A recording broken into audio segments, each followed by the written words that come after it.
Breaking news now, the Department of Justice responding to President Trump's decision to declassify documents and texts related to the Mueller witch hunt, saying, quote, when the president issues such an order, it triggers a declassification review process that is conducted by various agencies within the intelligence community in conjunction with the White House counsel to seek to ensure the safety of America's national security interests. The Department and the Federal Bureau of Investigation are already working with the Director of National Intelligence to comply with the president's order. What does that sound like to you? Well, me too. Let's find out what Chris Farrell says. Joining us now, the Director of Investigations for Judicial Watch. Chris, great to have you here.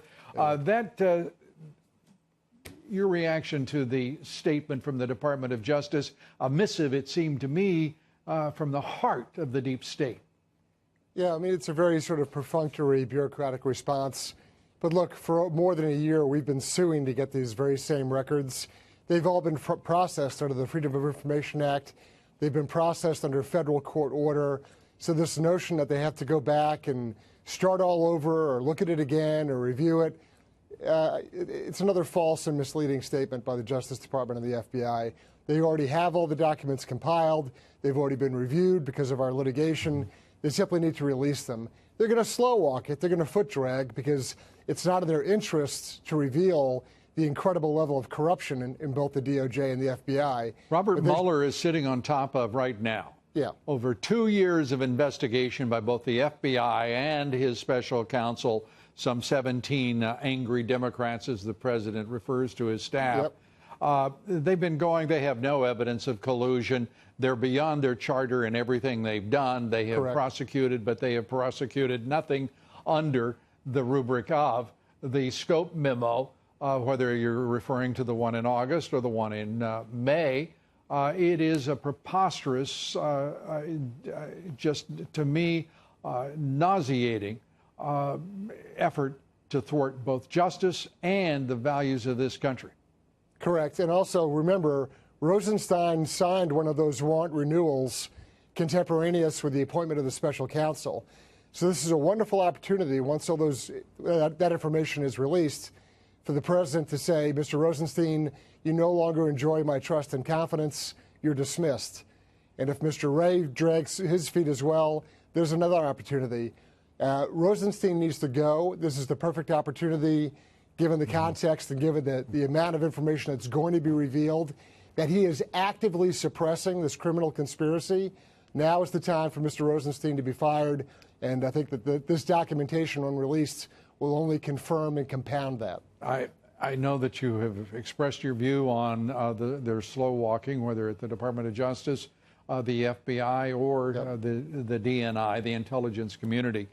So I'm asking you more of a political question now, and that is to assess whether that slow walking will mean that we see documents in a week, whether we see them in a month, or will we, God forbid, see them after the election sometime, because that looks like what this is a preface to, this statement from the Department of Justice. Right. Well, the deep state political operatives will drag their feet to kick it past the election. But I would urge and compel the leadership in those organizations, those agencies, as well as President Trump, that time is of the essence. They've already processed all these records. They can release them, all of them, within a week if they wanted to. And that's the key. There's got to be this sense of urgency, this compulsion to do it now, not the way the deep state wants to do it. They're all available, and they can be released in a week. I want to interrupt you for just a second, because we're out of time.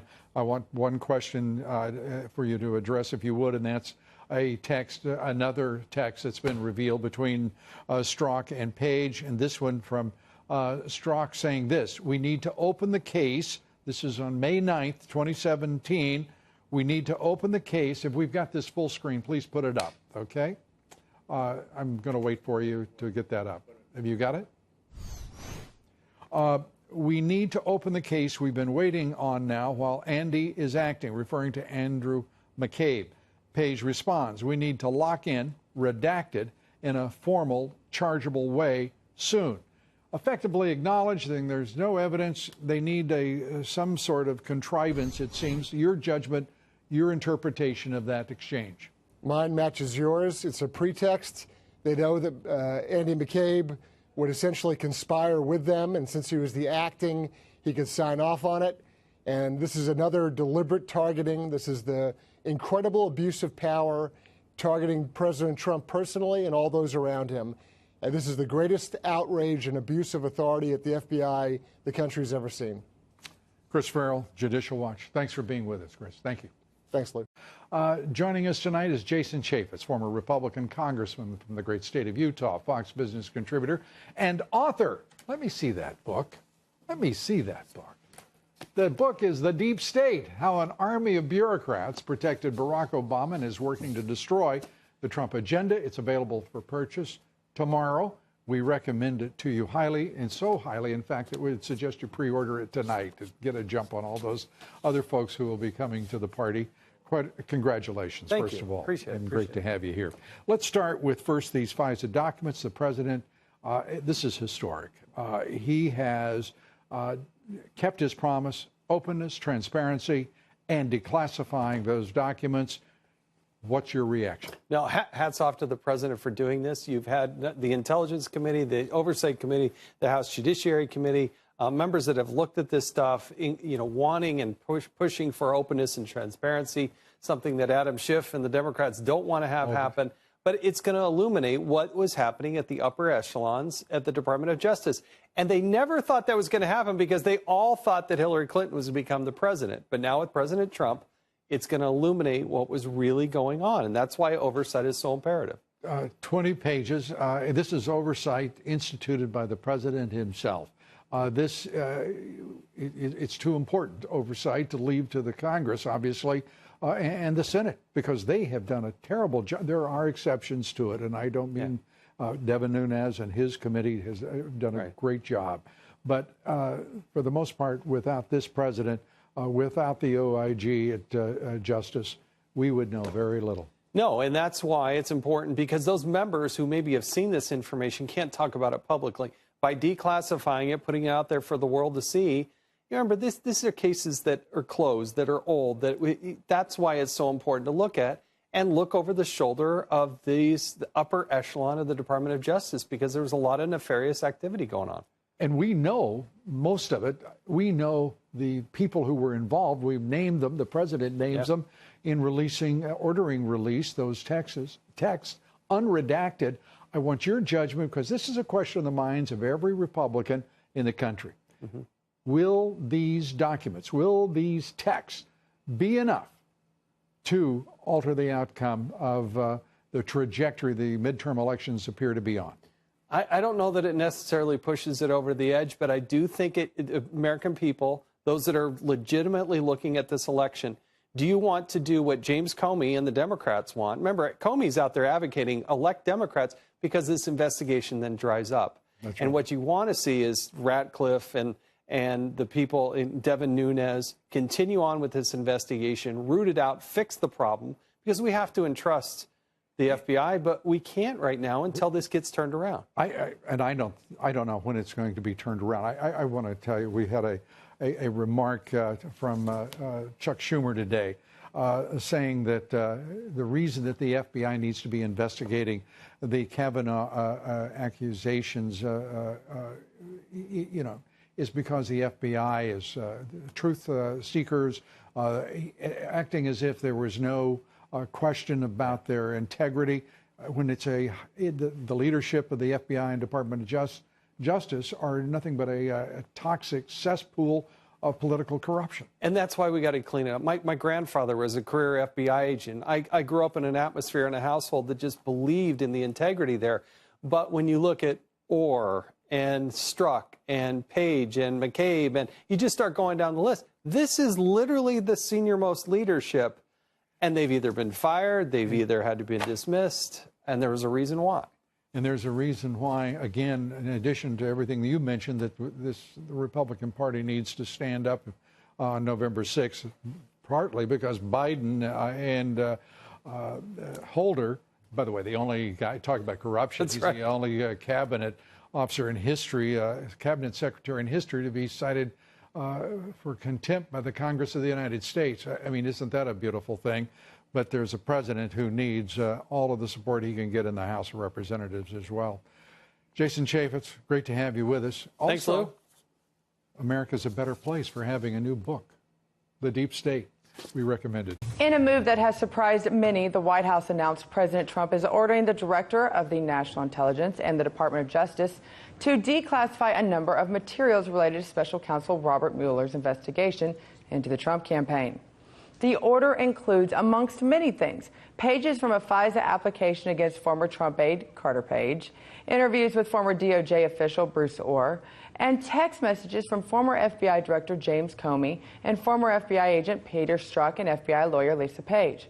For more, we turn to former U.S. diplomat Jim Jotros. Jim, thank you for coming on the last minute because we were kind of expecting this. Why now? Well, why did it take so long? It's not so much why now. Why didn't he do this 2 months ago, 3 months ago? I'm glad he's finally done it. It's, you know, clearly the Justice Department has been dragging its feet on this. We still have to answer the question, when will these documents come out? Will the White House bite the bullet and release it themselves? I saw one report maybe as early as tonight. Or are they going to let the same people that have been slow walking this all these months do the release when they get around to it? And that's what I'm concerned about. Obviously, the White House and President Trump have reviewed these documents, so they see that they put them in a favorable light. But why do you think that President Trump, what is he ultimately hoping to gain from releasing these documents? I think what he's hoping to gain, and what I think the documents will show, is just how baseless the entire spying on his campaign was, what really amounts to a criminal conspiracy within certain elements of our government to try to bring down his administration. And look, I think we're going to see some of his supporters on a certain other network, the name of which I won't mention, that named after a small red carnivore, that will try to say, well, this shows how the Russians are behind this, and try to flip the narrative, Russian collusion with the Democrats. I think what will be interesting is we see the details with Christopher Steele, MI6, GCHQ, and what the British fingerprints on all this, because at the beginning they have been at the root of this whole Steele dossier and so forth, trying to bring this president down. But those who have been following the story and don't necessarily believe there's Russian collusion that happened between the Trump campaign, are you expecting any surprises to be in these documents, or it's kind of just confirms what we've been saying for the past few months? I think it's more the question of confirmation than surprises, and what are some of the details as to what lengths these people were willing to go to subvert the constitutional process and to try to bring down a constitutionally elected president. I mean, this is criminality. Absolutely. Well, do you feel Trump has legitimate grievance with the FBI and our national security right now when he releases these documents? Absolutely. I think quite to the contrary, that he's waited far too long to do this. And, of course, he's going to be attacked now by the Democrats, already starting sources and methods compromising national security. This is all bunk. This is all an effort to keep a lid on what I think is a criminal conspiracy. Well, another part of this is this week, Nellie Ohr is due to testify before Congress this week about her work with Fusion GPS, you know, the research firm that was behind the Steele dossier. Trump has sought to discredit the firm by claiming that it had tied to the Democrats as well as some establishment Republicans. Is this unrelated, do you think, to the declassification of what's happening today, or do you think they come kind of hand in hand? I think they do come hand in hand. I don't know whether, again, back to the question of timing, whether it was triggered by that upcoming testimony. But if so, I think it works out very nicely, because I think it puts the supporters and congressmen in a much better position to really grill her. Well, it definitely makes us want to watch next week even more. Make it more interesting. Grab your popcorn. Just beginning. Thank you. The top Democrat in the House, Nancy Pelosi, is responding tonight, saying, quote, the president is potentially risking the lives of our patriots by compromising sources and methods. Also, he can advance falsehoods and false narratives that distract from the truth of the Trump-Russia scandal. So reaction now from the other side. Let's bring in Republican Congressman from New York, Peter King, who sits on the House Intelligence Committee. Congressman, great to have you with us. I'll start by asking you to respond to your colleague, Nancy Pelosi. She's entirely wrong. There's going to be no sources or methods being disclosed here. What will be disclosed is the American people will find out that there was no basis for these FISA warrants, that the important information was kept from the court. There's going to be a disproportionate influence of the dossier. Also, you're going to find out that people like Carter Page, a based investigation of him, when no one would seriously think that he was any kind of an agent of the Russians. Basically, you have a counterterrorism tool. A tool that's used to protect us from terrorists is instead being used, and that's the FISA court, is being used to spy on an American campaign, a presidential campaign, unprecedented in our history. I want to recap for folks so they know exactly what the president has asked for tonight: declassified or release these things. Portions of the Carter Page FISA application, FBI reports of the interviews that they had with Bruce Ohr, FBI reports of interviews in connection with Page FISA applications, and also the president says they want all these unredacted text release regarding the Russia investigation. He named several people: Comey, McCabe, Page, Strzok, Ohr. What do you think we will learn from these things? I think you're going to find out that if there was any collusion, it was involving the FBI and Fusion GPS. The fact is that there was an attempt to bring down President Trump before he was elected during his campaign and also afterwards. Now, whether or not this was concerted, whether it was intentional collusion, or there was just a meeting of the minds of people who wanted to stop Donald Trump. But the reality is you're going to see that there's such a commingling here. You have Bruce Ohr, you have his wife, who's Bruce Ohr is in the Justice Department. His wife is with Fusion GPS, involved with Christopher Steele. I mean, all of this going on. There's such a contradiction here, and it goes against the whole spirit of the FISA court. I mean, FISA court is almost sacred in that the government has an obligation to disclose as much as they can to the FISA court. There's no one else in the court who opposes this. So they have an obligation, when they're laying out their case, asking for this unprecedented power, this really unique power to be, in effect, spying on Americans, that they have to lay everything out for the court. They did not do that here. I can't go into all the details, but when these FISA applications are made public, as I've seen them, all the American people are going to see is that important facts were not disclosed to the court, including the basis of the dossier, how unsubstantiated it was, how unreliable Christopher Steele turned out to be. All of this we brought out, and how anyone who can base an investigation around Carter Page to say that he was some kind of a Russian agent is, again, a total distortion of the FISA court. More breaking news tonight. President Trump has ordered the immediate declassification and public release of several key pages from that FISA application the FBI used in order to get a warrant to spy on Carter Page. According to a statement from the White House, the release will also include, quote, all text messages relating to the Russia investigation without redaction of James Comey, Andrew McCabe, Peter Strzok, Lisa Page, and Bruce Ohr. Holy underwear. It is unclear when the public will see these documents, but Democrats like Adam Schiff are already crying foul, while Republicans like Mark Meadows are applauding the president for shining a light on what they claim is bias within the DOJ and FBI. So who's the big winner and who's going to lose from this presidential document dump? Former Trump campaign manager and Great America PAC senior strategist. He's also the author of the book Let Trump Be Trump. Corey Lewandowski is here to respond. What do you make of this release, Corey?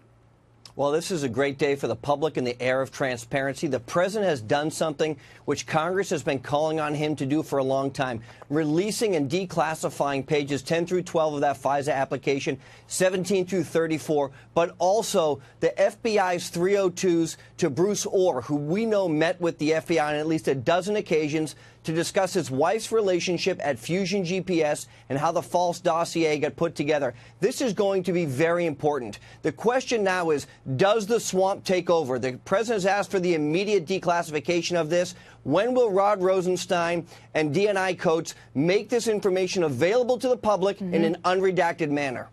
Well, I mean, that's what they're promising. So some of these texts, James Comey, that's going to be boring. Andrew McCabe, that could be kind of interesting considering his wife's political background. But Lisa Page and Peter Strzok, I don't know if I want to read those texts. Well, you do want to read them because, look, they're so salacious, they're so outrageous. You know, you can write a great book on these guys afterwards. But here's really what it comes down to. We know that they went after Donald Trump when there was nothing to go after. We know that Lisa Page and Peter Strzok had their own agenda. We know that these were individuals who were interviewing. They had an axe to grind, and the foundation for launching the investigation, by her own admission before Congress, was pretty flimsy. I mean, it doesn't sound like reason enough, and Strzok admitted that in some of the texts to his then paramour. You know, my question for the president, why has this taken so long? Is he worried about what he considers to be the deep state fallout from a vengeful FBI and DOJ? No, I don't think so. I think this president's ready to put a giant spotlight on everything that's gone wrong in the DOJ and the FBI and bring those individuals who weren't following the protocols to light. And look, we know Peter Strzok was involved in having a conversation with Mike Flynn. We know that for sure. We know he had an axe to grind. We know that he's the one who went after Mike Flynn. And what we are finally going to find now is, did anybody who signed that FISA application to the judge, did they disclose the information, which was that this false dossier was paid for by the Clinton campaign? I have a feeling they didn't, and we want to know when they signed it. What else did they not be truthful to that FISA judge on? And I hope they're accountable for that. I mean, I would like to see many more FISA applications. I would like to know how, in fact, this process works. And after an application is approved and the FBI and other surveillance agencies are given access and given the ability to spy, even with warrants, what kind of oversight do these judges provide after the fact? That's what I want to know. I also want to know is, are Dan Coates and Christopher Wray and that one lady at the CIA, are they all still engaging in the kind of illegal spying that Edward Snowden brought to light in 2013? Well, Kennedy, it's a great question, but you have to remember the first time the FBI went to get this FISA application, they were denied because they basically said, we're going to spy on American citizens on U.S. soil. 98% of the FISA applications that get submitted or approved. The first time Rosenstein and his cohorts there applied for it, they were denied. Sally Yates, those individuals, because it was so blatantly political and so blatantly an abuse of the Fourth Amendment. So they went back, they modified it, and now look what they've done to this guy, Carter Page. You know, they went after him. They were trying to spying on him on U.S. soil as an American citizen is a clear violation. Where's the accountability? Well, they know the most about him. Supposedly, he was engaging in the most egregious activity with the Russians. So why hasn't Carter Page been indicted? Well, because he didn't commit any crimes. That's the bottom line. Look, if you are the victim of a crime, that doesn't make you a criminal. And what they were trying to do is to monitor someone who was potentially going to be the victim of a crime. But he didn't commit any crimes, because if he did, he would have been indicted and the first application would have been approved. If you could fire anyone who's a part of this who hasn't been fired yet, who would it be? Oh, there's so many. If I only get one choice, Rod Rosenstein. Ooh, Corey Lewandowski, thanks so much. Thank you.